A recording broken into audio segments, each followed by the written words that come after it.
Hi hello ಎಲ್ರಿಗೂ welcome back to my YouTube channel. I hope ನಿಮ್ಮದು ಇವತ್ತಿನ Kannada exam ತುಂಬ ಚೆನ್ನಾಗಾಗಿದೆ ಅಂತ. ಹೇಗಾಗಿದೆ ಎಕ್ಸಾಮ್ ಅಂತ ಕಮೆಂಟ್ ಬಾಕ್ಸಲ್ಲಿ ಕಮೆಂಟ್ ಮಾಡಿ ತಿಳಿಸಿ. ಆ್ಯಂಡ್ ಆಲ್ಸೋ ಎಷ್ಟು ಸ್ಕೋರ್ ಬರ್ಬೋದು ನಿಮ್ಮ ತಲೆಯಲ್ಲಿ ನಿಮ್ಮ ಪ್ರಕಾರ ಅಂತ ಕೂಡ ಕಮೆಂಟ್ ಮಾಡಿ ತಿಳಿಸಿ. ಇವಾಗ ಒಂದು ಸಜೆಷನ್, ಕನ್ನಡ ಎಕ್ಸಾಮ್ ಹೇಗೆ ಆಗಿರಲಿ, ಚೆನ್ನಾಗಾಗಿರಲಿ, ವೆಲ್ ಆ್ಯಂಡ್ ಗುಡ್. ಚೆನ್ನಾಗಾಗಿಲ್ಲ ದೆನ್ ಆಲ್ಸೋ ವೆರಿ ಗುಡ್. ಅದನ್ನು ತಲೆಯಿಂದ ಆಚೆ ಇಟ್ಬಿಟ್ಟು let's concentrate on English exam. ಆಗೋಗಿರೋದ್ರ ಬಗ್ಗೆ ಯೋಚನೆ ಮಾಡ್ಕೊಂಡು ಕೂತ್ಕೊಂಡ್ರೆ ಟೈಮ್ ವೇಸ್ಟ್ ಆಗೋದು ಬಿಟ್ಟು ಬೇರೆ ಏನೂ ಆಗಲ್ಲ. ಅದಕ್ಕೆ ಹೇಳ್ತಾ ಇದ್ದೀನಿ, ಕನ್ನಡ ಎಕ್ಸಾಮ್ ಏನೇ ಆಗಿದ್ರೆ ಅದು ಎಕ್ಸಾಮಿನೇಷನ್ ಸೆಂಟ್ರಲ್ಲೇ ಬಿಟ್ಬಿಟ್ಟು ಬಂದುಬಿಡಿ. ಇವಾಗ ಇಂಗ್ಲೀಷ್ ಎಕ್ಸಾಮ್ ಬಗ್ಗೆ ಕಾನ್ಸಂಟ್ರೇಟ್ ಮಾಡೋಣ. ಇದು ಬಂದುಬಿಟ್ಟು 2024 ಇಂಗ್ಲೀಷ್ ಎಕ್ಸಾಮ್ ಅಲ್ಲಿ 80/80 ಬಂದಿರೋಂಥ ಪೇಪರು. ಇವಾಗ ನೋಡೋಣ ಹೇಗೆ ಬರಿಬೇಕು, ಹೇಗೆಲ್ಲ ನಾವು ಇಂಪ್ರೂವ್ ಮಾಡ್ಕೋಬೋದು ನಮ್ಮ ಆನ್ಸರ್ಸ್ನ ಔಟ್ ಆಫ್ ಔಟ್ ತೊಗೊಳಕ್ಕೆ ಅಂತ. ಸೊ ಫಸ್ಟ್ ಬಂದುಬಿಟ್ಟು ಪಾರ್ಟಿಲಿ ಯಾವಾಗಲೂ MCQs ಇರುತ್ತೆ. ಆ್ಯಂಡ್ ನಾನು ಕನ್ನಡ ಪೇಪರಲ್ಲಿ ಹೇಳಿದಾಗೆ MCQsನ you should always write in the first page, ಇಲ್ಲಾಂದರೆ ಅವ್ರು ಕರೆಕ್ಟ್ ಕೂಡ ಮಾಡಲ್ಲ. ಇದನ್ನು ನಿಮ್ಮ ತಲೆಯಲ್ಲಿ ಇರಲಿ. ಆ್ಯಂಡ್ ನೀವು ಫಸ್ಟ್ ಪೇಜಲ್ಲೇ ಬರೀಬೇಕು. ಆ್ಯಂಡ್ ಆಲ್ಸೋ ಲೈನ್ ಬಿಟ್ ಬರೀರಿ for clean presentation, so that ನಿಮ್ಮ MCQs ಏನು ಪೇಜ್ ಇದೆ ಕ್ಲಮ್ಸಿ ಆಗಲ್ಲ. And also remember, first impression is the best impression. And MCQsಲ್ಲಿ ನೀವೆಲ್ಲರೂ ಏನೇ ಆದರೂ ಔಟ್ ಆಫ್ ವರ್ಡ್ ಸ್ಕೋರ್ ಮಾಡಲೇಬೇಕು.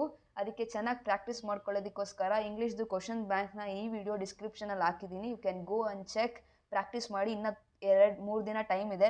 ಚೆನ್ನಾಗಿ ಪ್ರಾಕ್ಟೀಸ್ ಮಾಡ್ಕೊಳ್ಳಿ. ಆ್ಯಂಡ್ ಆಲ್ಸೋ ಲೇಜಿತನ ತೋರಿಸ್ಬೇಡಿ. ಇಲ್ಲಿ ನೋಡಿ, ಆಪ್ಷನ್ ಇಷ್ಟು ದೊಡ್ಡದಾಗಿದೆ, ಯಾರು ಬರೀತಾರೆ, ನಾನು ಡೈರೆಕ್ಟಾಗಿ ಡಿ ಹಾಕ್ಬಿಟ್ಟು ಹೋಗ್ತೀನಿ ಅಂದರೆ ಹಾಗೆ ಮಾಡೋ ಹಾಗಿಲ್ಲ. ಯಾಕೆ ಹೇಳಿ, ಇದು ನಿಮ್ಮ ಕೆಮಿಸ್ಟ್ರಿ, ಫಿಸಿಕ್ಸು, ಸೈನ್ಸ್ ಪೇಪರ್ ಅಲ್ಲ. ದಿಸ್ ಈಸ್ ಇಂಗ್ಲೀಷಲ್ಲಿ ಫುಲ್ ಗ್ರಾಮರ್, ಸೆಂಟೆನ್ಸ್ ಅದೇ ಮುಖ್ಯ. ಅದಕ್ಕೆ ಫುಲ್ ಏನಿದೆ ಆಪ್ಷನ್ಸ್ ಬರೀರಿ. ತುಂಬ ಟೈಮ್ ಇದೆ, ಆರಾಮಾಗಿ ಆಗುತ್ತೆ. So option name with option ಎಂಟೈರಾಗಿ ಕಂಪ್ಲೀಟಾಗಿ ನೀವು ಎರಡೂ ಕೂಡ ಬರೀಲೇಬೇಕು. ಇದು ನಿಮ್ಮ ತಲೆಯಲ್ಲಿ ಇರಲಿ. ನೆಕ್ಸ್ಟ್ ಬಂದುಬಿಟ್ಟು ಗ್ರಾಮರು. ಇದೇನದು ರೈಟ್ ಫಾರ್ಮ್ ಆಫ್ ವರ್ಬ್ ಮತ್ತು ಲಿಂಕರ್ಸ್ ಇರುತ್ತೆ ಗ್ರಾಮರಲ್ಲಿ. 2 ಮಾರ್ಕ್ಸ್ಗೆ 3 ಮಾರ್ಕ್ಸ್ಗೆ ಅಥವಾ whatever marks it is. ಇಲ್ಲಿ ನೀವು ಡೈರೆಕ್ಟಾಗಿ ಆನ್ಸರ್ಸ್ ಕೂಡ ಬರೆದು ಅಂಡರ್ಲೈನ್ ಮಾಡ್ಬೋದು. ಬಟ್ ಐ ಸಜೆಸ್ಟ್, ಏನು ಪ್ಯಾರಾ ಕೊಟ್ಟಿರ್ತಾರೆ ಕಂಪ್ಲೀಟಾಗಿ ಆ ಪ್ಯಾರಾಗ್ರಾಫ್ನ ಬರೆದು ಎಲ್ಲಿ ಡ್ಯಾಶ್ ಇದೆ ಅದು ಕರೆಕ್ಟ್ ಆನ್ಸರ್ಸ್ನ ಬರೆದು ಡಬಲ್ ಲೈನ್ ಹಾಕಿ ಅಂಡರ್ಲೈನ್ ಮಾಡಿ ಅಂತ. ಬಿಕಾಸ್ ಕೆಲವರು ಮಾರ್ಕ್ಸ್ ಕೊಡ್ತಾರೆ ಡೈರೆಕ್ಟ್ ಆನ್ಸರ್ಸ್ಗೆ, ಕೆಲವರು ಇಂಗ್ಲೀಷ್ ಪೇಪರ್ ಅಲ್ವಾ ಇದು ಪೂರ್ತಿ ಬರಿಬೇಕಿತ್ತು ಇವರು ಅಂತ ಹೇಳೋರು ಇದ್ದಾರೆ. ಸೊ ನಮ್ಗೆ ಗೊತ್ತಿಲ್ಲ ನಮ್ಮ ಪೇಪರ್ ಕರೆಕ್ಟ್ ಮಾಡೋರ ಮೂಡ್ ಹೆಂಗಿದೆ, ಅವ್ರ ಮೆಂಟಾಲಿಟಿ ಹೇಗಿರುತ್ತೆ ಅಂತ. ಸೊ ನಮ್ಗೇನಕ್ಕೆ ರಿಸ್ಕು, ಇಂಗ್ಲೀಷ್ ಅಲ್ವಾ, ಫುಲ್ ಪ್ಯಾರಾ ಜೊತೆಗೆ ಬರೆದ್ಬಿಟ್ಟು ಎಲ್ಲಿ ಬ್ಲ್ಯಾಂಕ್ ಇರುತ್ತೆ ಅಲ್ಲಿ ಕರೆಕ್ಟ್ ಆನ್ಸರ್ಸ್ನ ಬರೆದು ಡಬಲ್ ಲೈನ್ ಹಾಕಿ ಅಂಡರ್ಲೈನ್ ಮಾಡಿ, ನಿಮ್ಮ ಕೆಲಸ ಮುಗ್ದೋಗುತ್ತೆ. ನೆಕ್ಸ್ಟು ಮ್ಯಾಚ್ ದ ಫಾಲೋಯಿಂಗಲ್ಲಿ ಯಾವಾಗಲೂ ಅಷ್ಟೇ ಕಾಲಮ್ ಎ ಕಾಲಮ್ ಬಿ ಇರುತ್ತೆ. ನೀವು ಕ್ವಶನ್ನೇ ಬರೆದ್ಬಿಟ್ಟು ಚಿಕ್ಕ ಮಕ್ಕಳು ಥರ ಲೈನೆಲ್ಲ ಎಳಿಬೇಡಿ. ಸ್ವಲ್ಪ ಫಾರ್ಮಲ್ ಆಗಿ ತೋರಿಸಿ, ಪ್ರೊಫೆಷ್ನಲಿಸಮ್ ತೋರಿಸಿ. ಇಲ್ಲಿ ಕಾಲಮ್ ಎ ಬರೀರಿ, ಕಾಲಮ್ ಬಿ ರೈಟ್ ಆನ್ಸರ್ಸೇ ಇರಬೇಕು, ರೈಟ್ ಆನ್ಸರ್ಸ್ನ ಬರೀರಿ. ಸೊ ನಿಮ್ಗಿಷ್ಟು ಫುಲ್ ಮಾರ್ಕ್ಸ್ ಬಂತಂದರೆ ನಿಮ್ಮ ಪೇಪರ್ಗೆ ಆಲ್ರೆಡಿ ಗುಡ್ ಇಂಪ್ರೆಷನ್ ಬಂದಿದೆ ಅಂತ ಅರ್ಥ. ಅದಾದಮೇಲೆ ಆನ್ಸರ್ ದಿ ಫಾಲೋಯಿಂಗ್ ಬರುತ್ತೆ. ಇದು 2024 ಪೇಪರ್ ಆಗಿರೋದ್ರಿಂದ ಇಲ್ಲಿ 6 ಮಾರ್ಕ್ ಆನ್ಸರ್ಸ್ ಇದೆ. ಬಟ್ ಇವಾಗ 6 ಮಾರ್ಕರ್ಸ್ ಇಲ್ಲ, 2 ಮಾರ್ಕರ್ಸ್, 3 ಮಾರ್ಕರ್ಸ್, 4 ಮಾರ್ಕರ್ಸ್ ಇರೋದು. ಇಲ್ಲಿ 2 ಮಾರ್ಕರ್ಸ್ ಇರಲಿಲ್ಲ, ಇನ್ಸ್ಟೆಡ್ 6 ಮಾರ್ಕ್ ಇತ್ತು. It's okay. ಏನೇ ಚೇಂಜ್ ಆದರೂ ಆನ್ಸರ್ ಬರೆಯೋದೆಲ್ಲ ಸೇಮೇ ಇರುತ್ತೆ. ಇಲ್ಲಿ ನೀವು ನೋಡ್ಬೋದು 6 ಮಾರ್ಕ್ಗೆ ಅವರು ಆಲ್ಮೋಸ್ಟ್ 3 ಪೇಜಸ್ ಆನ್ಸರ್ಸ್ ಬರೆದಿದ್ದಾರೆ. And this is what is important for English, ಆಯಿತಾ. ಏನೇ ಆನ್ಸರ್ ಇಲ್ಲಿ 4 ಮಾರ್ಕರ್ಸ್ ಇಲ್ಲಿ ಅಥವಾ 3 ಮಾರ್ಕರ್ಸ್ ಇಲ್ಲಿ ಲೆಂದಿ ಇರಬೇಕು. ಲೆಂದಿ ಜೊತೆಗೆ ರೈಟ್ ಕಂಟೆಂಟ್ ಇರಬೇಕು. ಅವಾಗಲೂ ಅವರು ಫುಲ್ ಮಾರ್ಕ್ಸ್ ಕೊಡೋಕ್ಕೆ ಸಾಧ್ಯ. ಇದು ನಿಮ್ಮ ತಲೆಯಲ್ಲಿ ಇರಬೇಕು. ಇಲ್ಲಿ ನೋಡ್ಬೋದು 2 ಮಾರ್ಕ್ಸ್ಗೆ ಏನು ಮಾಡಬೇಕು ಗೊತ್ತಾ, ನೀವು ಡೈರೆಕ್ಟಾಗಿ ಕ್ವಶನಲ್ಲಿ ಏನು ಕೊಟ್ಟಿರ್ತಾರೆ ಅದಕ್ಕೆ ಡೈರೆಕ್ಟ್ ಆನ್ಸರ್ಸ್ನ ಬರೀರಿ, ಅಂಡರ್ಲೈನ್ ಮಾಡಿ. ಬಟ್ ಪ್ರಾಪರ್ ಸೆಂಟೆನ್ಸ್ ಇರಬೇಕು. ಓಕೆ, ಈ ಚಾಪ್ಟ್ರಲ್ಲಿ ಹಿಂಗೆ ಆಯಿತು, ಪ್ರಾಪರ್ ಸೆಂಟೆನ್ಸು ಜೊತೆ ಸ್ಟಾರ್ಟ್ ಆಗಿ ಪ್ರಾಪರ್ ಸೆಂಟೆನ್ಸ್ ಜೊತೆ ಎಂಡ್ ಆಗಬೇಕು. ಮತ್ತು ಮಧ್ಯದಲ್ಲಿ ಅವ್ರು ಏನು ಕೇಳಿದ್ದಾರೆ ಕ್ವಶನ್ ಅದಕ್ಕೆ ರೈಟ್ ಆನ್ಸರ್ ಇದ್ದರೆ ನಿಮ್ಗೆ ಈಸಿಯಾಗಿ 2 ಮಾರ್ಕ್ಸ್ ಕೊಡ್ತಾರೆ. ಅಂಡರ್ಲೈನ್ ಮಾಡಿ. ಅಂಡರ್ಲೈನ್ 2 ಮಾರ್ಕ್ಸಲ್ಲೂ is very important in English, ಮರಿಬೇಡಿ ಆಯಿತಾ.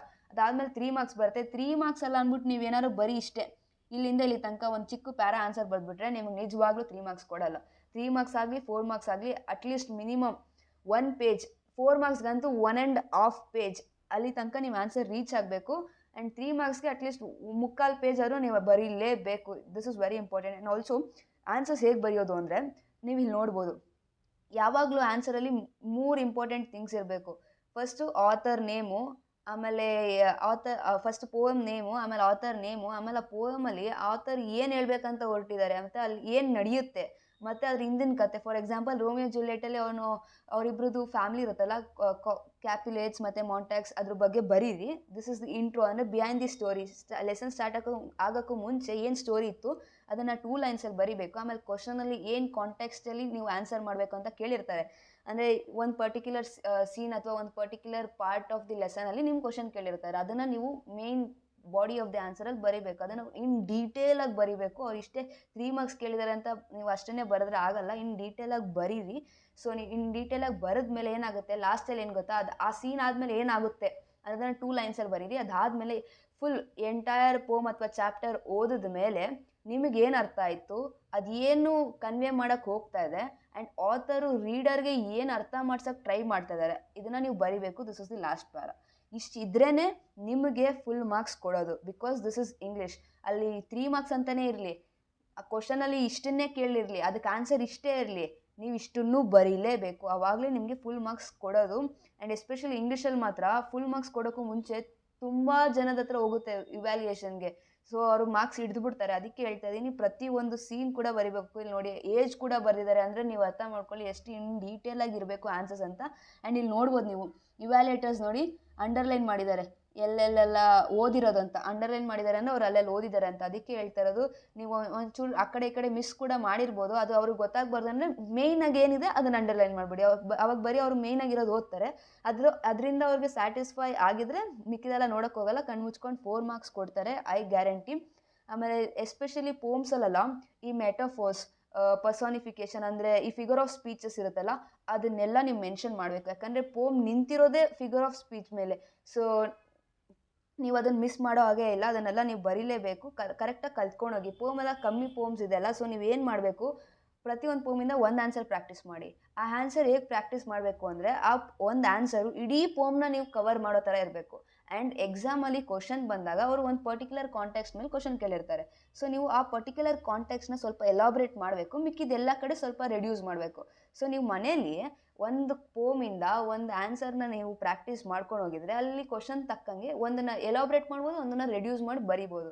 ಸೊ ನಿಮಗೆ ಟೈಮ್ ಸೇವ್ ಆಗುತ್ತೆ ಕ್ವಶನ್ ಸೆಲೆಕ್ಷನಲ್ಲಿ. ಆಮೇಲೆ ಆನ್ಸರ್ ಬರೀಬೇಕಾದ್ರೆ ಯೋಚನೆ ಮಾಡೋದು ಟೈಮ್ ಕೂಡ ಸೇವ್ ಆಗುತ್ತೆ. ನೀವು ಆಲ್ರೆಡಿ ಪ್ರಾಕ್ಟೀಸ್ ಮಾಡಿರ್ತೀರ, ಅಲ್ಲಿ ನಿಮ್ಗೆ ಗೊತ್ತಿರುತ್ತೆ ಏನೇನು ನಡೆಯುತ್ತೆ ಅಂತ. ಇದರಲ್ಲಿ ಸ್ವಲ್ಪ ಜಾಸ್ತಿ ಸ್ಟ್ರೆಸ್ ಕೊಡಬೇಕು, ಇದಕ್ಕೆ ಸ್ವಲ್ಪ ಕಮ್ಮಿ ಕೊಡಬೇಕು, ಗೊತ್ತಿರುತ್ತೆ. ಪಟಾಪಟ್ ಆನ್ಸರ್ ಬರಿಬೋದು, ಟೈಮ್ ಕೂಡ ಸೇವ್ ಆಗುತ್ತೆ. ಲೆಸನ್ಗೆ ಬಂದ್ರೂ ಅಷ್ಟೇ, ಏನೇ ಒಂದು ಪರ್ಟಿಕ್ಯುಲರ್ ಸೀನ್ ಇರುತ್ತೆ ಅದನ್ನು ಸ್ವಲ್ಪ ಎಲಾಬ್ರೇಟ್ ಮಾಡಿ, ಆದರೆ ಅದಕ್ಕೂ ಮುಂಚೆ ಏನಾಗಿತ್ತು, ಅದಾದಮೇಲೆ ಏನಾಗಿತ್ತು, ಆ್ಯಂಡ್ ಓವರ್ ಆಲ್ ಏನು ಕನ್ವೆ ಮಾಡೋಕ್ಕೆ ಹೋಗ್ತಾ ಇದ್ದಾರೆ, ಇದೆಲ್ಲ ಇರಲೇಬೇಕು. ಆವಾಗಲೇ ನಿಮಗೆ ಆನ್ಸರ್ಗೆ ಫುಲ್ ಮಾರ್ಕ್ಸ್ ಸಿಗೋದು. ಮಾರ್ಕ್ ಮೈ ವರ್ಡ್ಸ್, ಬಿಕಾಸ್ ಇಂಗ್ಲೀಷಲ್ಲಿ ಅವರೆಲ್ಲ ಕೂಡ ನೋಡ್ತಾರೆ. ಮಾರ್ಕ್ಸ್ ಕಮ್ಮಿ ಇದ್ರೂ ಇಷ್ಟೊಂದು ಎಕ್ಸ್ಪೆಕ್ಟೇಷನ್ಸ್ ಅವ್ರ ಹತ್ರ ಇರುತ್ತೆ. ಆ್ಯಂಡ್ ನನಗೆ ಗೊತ್ತಿಲ್ಲ ನೀವೇನು ಮಾಡ್ತಿರೋ ಬಿಡ್ತಿರೋ, ಪ್ರತಿಯೊಂದು ಆನ್ಸರ್ ಆದಮೇಲೆ ಕೀವರ್ಡ್ಸ್ ಅಂಡರ್ಲೈನ್ ಮಾಡಲೇಬೇಕು. ಮಾಡಿಲ್ಲ ಅಂದರೆ ನೀವು ಪೇಪರ್ ಕಂಪ್ಲೀಟ್ ಮಾಡಿದ್ದೀರಾ ಅಂತಲೇ ಅರ್ಥ ಅಲ್ಲ ಅದು, ನನ್ನ ಪ್ರಕಾರ. ಎಲ್ಲೂ ನೋಡ್ಬೋದು ನೀವು, ಎಲ್ಲ ಟಾಪರ್ಸ್ ಪೇಪರ್ ನೋಡಿ, ಎಲ್ಲ ಕಡೆ ಅಂಡರ್ಲೈನ್ ಮಾಡೇ ಮಾಡಿರ್ತಾರೆ. ಅದಕ್ಕೆ ತುಂಬ ಇಂಪಾರ್ಟೆಂಟ್ ಇದು, ಮರಿಬೇಡಿ.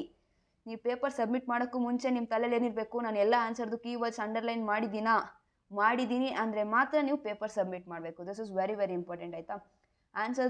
ಆನ್ಸರ್ಸ್ ಎಲ್ಲ ಬರೆದ್ಮೇಲೆ ಇದಂತೂ ಕಾಂಪ್ರಹೆನ್ಷನ್, ಇದಂತೂ ಫುಲ್ ಈಸಿ ಇರುತ್ತೆ. 10 ಮಾರ್ಕ್ಸ್ ಈಸಿಯಾಗಿ ಬರುತ್ತೆ. ಆ್ಯಂಡ್ ಒಂದು ಟಿಪ್ ಏನಪ್ಪ ಅಂದರೆ, ಇಲ್ಲಿ ಡೈರೆಕ್ಟ್ ಆನ್ಸರ್ಸ್ ಬರೆಯೋಕ್ಕೆ ಹೋಗ್ಬಿಡಿ. ಫಾರ್ ಎಕ್ಸಾಂಪಲ್ ಇಲ್ಲಿ 3 ಜನವರಿ 1831 ಅಂತ ಬರಿಬೋದಿತ್ತು, ಬಟ್ ಟಾಪರ್ ಏನು ಮಾಡಿದ್ದಾರೆ, ಬರ್ದಿಲ್ಲ, ವಿತ್ ಸೆಂಟೆನ್ಸ್ ಬರೆದಿದ್ದಾರೆ. ಯಾಕೆ, ಇದು ಇಂಗ್ಲೀಷ್ ಪೇಪರ್ ಅಷ್ಟೇ.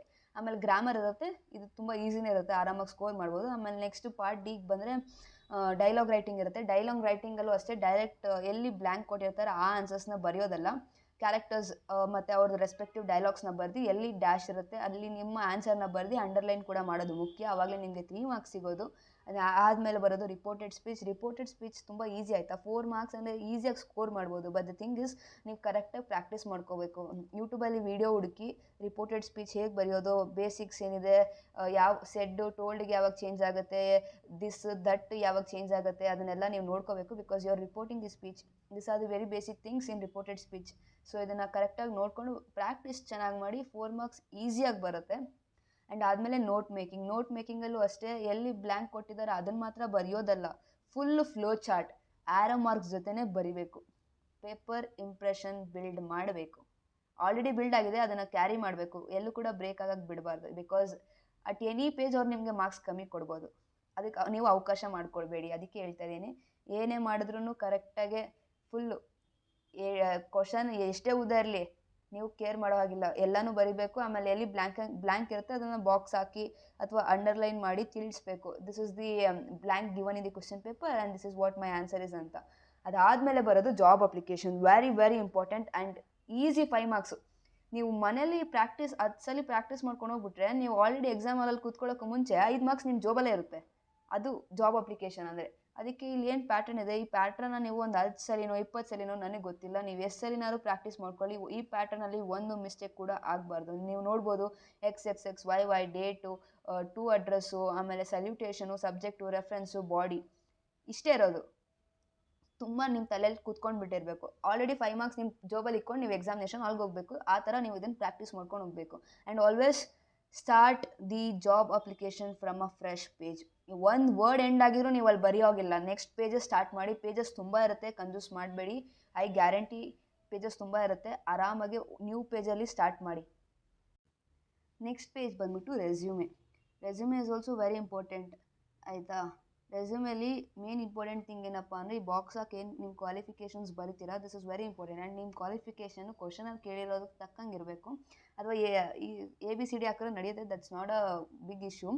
ಮತ್ತು ಇಲ್ಲಿ ನೇಮು, ಫಾದರ್ಸ್ ನೇಮ್, ಇದೆಲ್ಲ ಏನು ಬರೀಬೇಕು, ಇದೆಲ್ಲ ನಿಮ್ಮ ತಲೆಯಲ್ಲಿ ಇರಬೇಕು. ಇದಿಷ್ಟು ಬರೀಲೇಬೇಕು. ಆ್ಯಂಡ್ ನನ್ನ ಕಡೆಯಿಂದ ಒಂದು ಸಜೆಷನ್ ಏನಪ್ಪ ಅಂದರೆ, ಈ ಕಾಲನ್ ಇದೆಯಲ್ಲ, ಈ ಕಾಲನ್ನ ಸೆಂಟರ್ ಆಫ್ ದಿ ಪೇಜಲ್ಲಿ ಹಾಕಿ. ಸೊ ದಟ್ ಕ್ಲಿಯರಾಗಿ ಡಿಫ್ರೆನ್ಷಿಯೇಟ್ ಆಗುತ್ತೆ. ಈ ಕಡೆ ನೇಮು, ಫಾದರ್ ನೇಮು, ಅಡ್ರೆಸ್ ಇದ್ದರೆ ಈ ಕಡೆ ಅದರದ್ದು ಡೀಟೇಲ್ಸ್ ಕರೆಕ್ಟಾಗಿ ಕಾಣಿಸುತ್ತೆ. ಈ ಥರ ಕ್ಲಮ್ಸಿಯಾಗಿ ಕಾಣಲ್ಲ, ಯಾಕಂದರೆ ಒಂದೊಂದು ತುಂಬ ಉದ್ದ ಇರುತ್ತೆ, ಒಂದೊಂದು ಚಿಕ್ಕದಾಗಿರುತ್ತೆ. ನೀವು ಮಧ್ಯದಲ್ಲಿ ಕಾಲನ್ ಹಾಕಿದ್ರೆ ಎರಡು ಒಂದೇ ಅಲೈನ್ಮೆಂಟಲ್ಲಿ ಬರುತ್ತೆ, ಇದು ಚೆನ್ನಾಗಿ ಕಾಣಿಸುತ್ತೆ. ಇದು ಬರ್ದಿಲ್ಲ ಅಂದರೂ ಮಾರ್ಕ್ಸ್ ಕಟ್ ಮಾಡ್ತಾರೆ ಇಲ್ವಾ ಅಂದರೆ ಕಟ್ ಮಾಡ್ದಿರೇ ಇರ್ಬೋದು, ಬಟ್ ನನ್ನ ಕಡೆಯಿಂದ ಒಂದು ಸಜೆಷನ್ ಅಷ್ಟೇ. ಈ ಕಾಲನ್ನ ಮಧ್ಯದಲ್ಲಿ ಹಾಕಿ ನೀಟಾಗಿ ಬರೀರಿ ಅಂತ. ಅದಾದಮೇಲೆ ಎಕ್ಸ್ಪೀರಿಯನ್ಸು, ಹಾಬೀಸು, ಪ್ಲೇಸು, ಡೇಟು ಇದೆಲ್ಲ ಬರೀತೀರಾ. ಆ್ಯಂಡ್ SD ಅಂತ ಇದೆಯಲ್ಲ, ಇದು ಕೂಡ ಮಿಸ್ ಮಾಡೋಂಗಿಲ್ಲ, ಇದು ಕೂಡ ಮಾರ್ಕ್ಸ್ ಕ್ಯಾರಿ ಮಾಡುತ್ತೆ.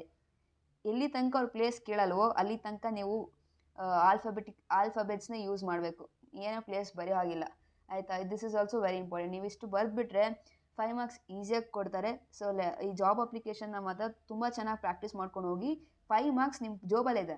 ಸೊ ಸುಮ್ಮನೆ ಏನಕ್ಕೆ ಬಿಟ್ಕೊಡ್ತೀರಲ್ಲ, ಆಲ್ರೆಡಿ ಕೈಯಲ್ಲಿ ಇರೋದನ್ನು ಏನಕ್ಕೆ ಬಿಸಾಕೋದು. ಅದಕ್ಕೆ ಚೆನ್ನಾಗಿ ಪ್ರಾಕ್ಟೀಸ್ ಮಾಡ್ಕೊಂಡು ಹೋಗಿ. ಇದಾದಮೇಲೆ ಏನಿಲ್ಲ, ಸೀಲ್ ಹಾಕ್ತಾರೆ. ಈ ಸೀಲ್ ಹಾಕಿದ್ಮೇಲೆ ನೀವು ಒಂದು ವರ್ಡ್ ಕೂಡ ಬರೆಯೋ ಹಾಗಿಲ್ಲ. ಅದಕ್ಕೆ ನೀವೇನಾದ್ರು ಸೀಲ್ ಹಾಕ್ಸ್ತೀನಿ ಅಂದರೆ ಎಲ್ಲ ಕಂಪ್ಲೀಟ್ ಆಗಿದೆಯಾ ಪೇಪರಲ್ಲಿ, ಏನೂ ಬರೆಯೋ ಹಾಗಿಲ್ವಾ, ಅದನ್ನು ಚೆಕ್ ಮಾಡಿ ಸೀಲ್ ಹಾಕ್ಸಿ. ನೀವು ಕರೆದಿಲ್ಲ ಅನ್ನೋ ಟೈಮ್ ಮುಗಿದ್ಮೇಲೆ ಅವರೇ ಕಿತ್ಕೊಂಡು ಹಾಕ್ತಾರೆ, ಅಷ್ಟೇ. ನೀವಿಷ್ಟು ಪೇಪರ್ನ 3 hours 15 minutesಲ್ಲಿ ಹೇಗೆ ಕಂಪ್ಲೀಟ್ ಮಾಡೋದು ಅಂತ ಯೋಚನೆ ಮಾಡ್ತಾರೆ. It's very simple. ನಾನು ಹೇಳಿದಾಗ ಪ್ರತಿಯೊಂದು ಚಾಪ್ಟರ್, ಪ್ರತಿಯೊಂದು ಪೋಮಿಂದ ಒಂದೊಂದು ಆನ್ಸರ್ನ ಬರೆದು ಪ್ರಾಕ್ಟೀಸ್ ಮಾಡಿ, ಸಚ್ ದಟ್ ಆ ಆನ್ಸರು ಇಡೀ ಚಾಪ್ಟರ್ನ, ಇಡೀ ಪೋಮ್ನ ಕವರ್ ಮಾಡುತ್ತೆ. ಆವಾಗ ನಿಮಗೆ ಅಲ್ಲಿ ಚಾಯ್ಸ್ ಕೊಟ್ಟಾಗ ನಿಮಗೆ ಕ್ವಿಕ್ಕಾಗಿ ನೀವು ಡಿಸಿಷನ್ ಮಾಡ್ಬೋದು, ನನಗೆ ಇದು ಚೆನ್ನಾಗಿ ಗೊತ್ತಿದೆ, ನಾನು ಇದು ಬರಿತೀನಿ ಅಂತ. ಆವಾಗ ಟೈಮ್ ಸೇವ್ ಆಗುತ್ತೆ. ಇನ್ನೊಂದು ಆನ್ಸರ್ ಬರಿಬೇಕಾದ್ರೆ ಯೋಚನೆ ಮಾಡೋ ಟೈಮ್ ಕೂಡ ಸೇವ್ ಆಗುತ್ತೆ, ಬಿಕಾಸ್ ನೀವು ಆಲ್ರೆಡಿ ಮನೇಲಿ ಪ್ರಾಕ್ಟೀಸ್ ಮಾಡಿದ್ದೀರಾ. ಸೊ ನೀವು ಬರೋಕ್ಕೆ ಸ್ಟಾರ್ಟ್ ಮಾಡಿದ್ರೆ ಆಟೋಮೆಟಿಕ್ಕಾಗಿ ಕೈ ಬರ್ಕೊಂಡು ಹೋಗುತ್ತೆ. And this is English, so speed ಇದ್ದೇ ಇರುತ್ತೆ. ಆರಾಮಾಗಿ 3 hours ಕಂಪ್ಲೀಟ್ ಮಾಡ್ಬೋದು. ಇನ್ನೊಂದು ಏನಪ್ಪ ಅಂದರೆ, ತಲೆನ ಆ ಕಡೆ ಈ ಕಡೆ ಎಲ್ಲ ನೋಡಬೇಡಿ. ಅಕಸ್ಮಾತ್ ಗ್ರಾಮರಲ್ಲಿ ಅಥವಾ ಪ್ಯಾಸೇಜಲ್ಲಿ ಒಂದು ಕ್ವಶನ್ ಅಥವಾ MCQಸಲ್ಲಿ ಒಂದು ಗೊತ್ತಿಲ್ಲ ಅಂದರೆ ಅದಕ್ಕೆ ಟೈಮ್ ವೇಸ್ಟ್ ಮಾಡಬೇಡಿ. ಗೊತ್ತಿಲ್ವಾ, ಓಕೆ, ಒಂದು ಲೈನ್ ಜಾಗ ಬಿಟ್ಬಿಟ್ಟು ಕಂಟಿನ್ಯೂ ಅಟ್ ದಿ ಎಂಡ್ ಬಂದುಬಿಟ್ಟು ನೀವು ಚೆಕ್ ಮಾಡಿ, ಆಯಿತಾ. ಟೈಮ್ ಇದೆಯೋ ಇಲ್ವೋ ನನಗೆ ಗೊತ್ತಿಲ್ಲ. The one and most important thing you people are going to do is underline the keywords in your answers. ಇದು ಬರೆದ್ರೇ ನಿಮ್ಮ ಪೇಪರ್ ಫುಲ್ ಕಂಪ್ಲೀಟ್ ಆಗಿದೆ ಅಂತ ಅರ್ಥ, ಆಯಿತಾ. ಇದನ್ನು ಯಾವುದೇ ಕಾರಣಕ್ಕೂ ಮರಿಬೇಡಿ. ಇಷ್ಟು ಬರೆದ್ರೆ ಇಂಗ್ಲೀಷಲ್ಲಿ easily you will score out of what, I guarantee. So ಈ ವಿಡಿಯೋ ನಿಮಗೆ ಹೆಲ್ಪ್ ಆಗಿದ್ರೆ ಕಮೆಂಟ್ ಸೆಕ್ಷನಲ್ಲಿ ಹೋಗಿ ಕಮೆಂಟ್ ಮಾಡಿ, I will score 80 on 80 in English ಅಂತ. ಆ್ಯಂಡ್ ಚಾನಲ್ನ ಸಬ್ಸ್ಕ್ರೈಬ್ ಮಾಡಿ, ಬಿಕಾಸ್ ಎಲ್ಲ ಸಬ್ಜೆಕ್ಟ್ಸ್ಗೂ ವಿಡಿಯೋ ಬರುತ್ತೆ, ಅದು ನಿಮ್ಗೆ ಮಿಸ್ ಆಗಬಾರ್ದಲ್ವ, ಅದಕ್ಕೋಸ್ಕರ. ಆ್ಯಂಡ್ ನಾಳೆ ನಿಮ್ಗೊಂದು ಸರ್ಪ್ರೈಸ್ ಗಿಫ್ಟ್ ಇದೆ. ಏನಂದರೆ ಪಾಸಿಂಗ್ ಪ್ಯಾಕೇಜ್ ಫಾರ್ ಇಂಗ್ಲೀಷ್, ಅದು ಬರುತ್ತೆ. ಅದು ಮಿಸ್ ಆಗಬಾರ್ದಂದ್ರೆ ಏನು ಮಾಡಬೇಕು, ಚಾನಲ್ನ ಸಬ್ಸ್ಕ್ರೈಬ್ ಮಾಡ್ಕೊಳ್ಳಿ. Okay, bye bye, all the best.